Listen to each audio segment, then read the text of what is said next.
Vice President Mike Pence, because Pence or the Office of the Vice Presidency is mentioned over 100 times in a 45-page indictment. Little did we know that Mike Pence was taking contemporaneous notes of these conversations with Donald Trump, which are detailed in this indictment, including two particular phone calls that stood out to me on Christmas Day and on New Year's Day. Robert?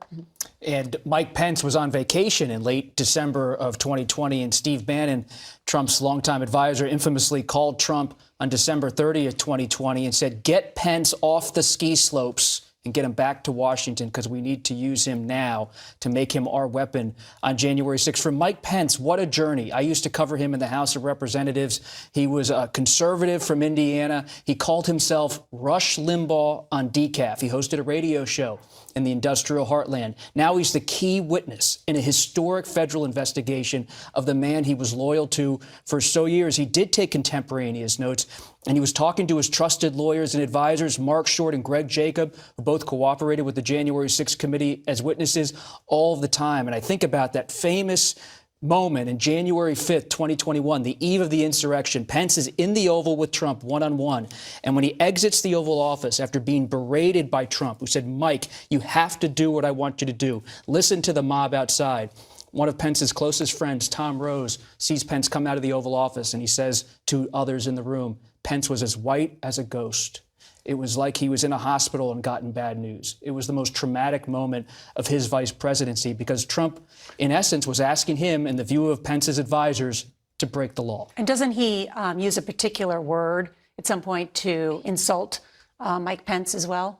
He does. He uses many words, some of them expletives we shouldn't mention on CBS News. I only say that because that wasn't the only time that he had berated Mike Pence. He did it publicly on January 4th. He did it on January 6th at the rally. Well, and on Christmas Day, Mike Pence, a Christian man, called to say to the president, "Merry Christmas." Then the conversation, according to Pence's notes, quickly turned to the election and the pressure campaign and to throw out these electoral votes. And Pence told the special counsel, "I don't think I have the authority to change the outcome." And then on New Year's Day, again, a berating by President Trump to Mike Pence about that.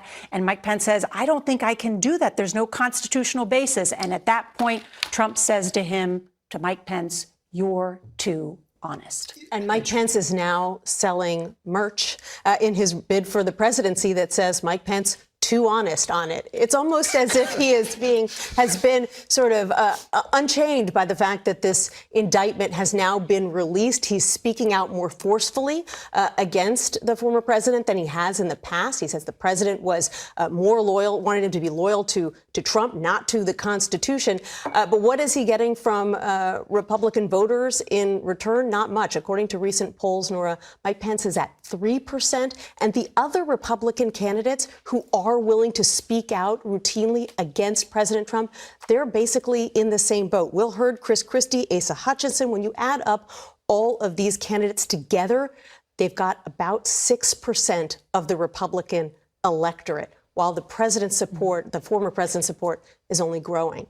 I just want to note, we are showing from the indictment on page 33 that conversation that I was just detailing that happened on New Year's Day, where the Trump says to the vice president, "You're too honest." And then as the indictment lays out here, that within an hours of that conversation, the defendant, otherwise known as Donald Trump, reminded his supporters to meet in Washington before the certification, tweeting, "The big protest rally in Washington will take place at 11 a.m.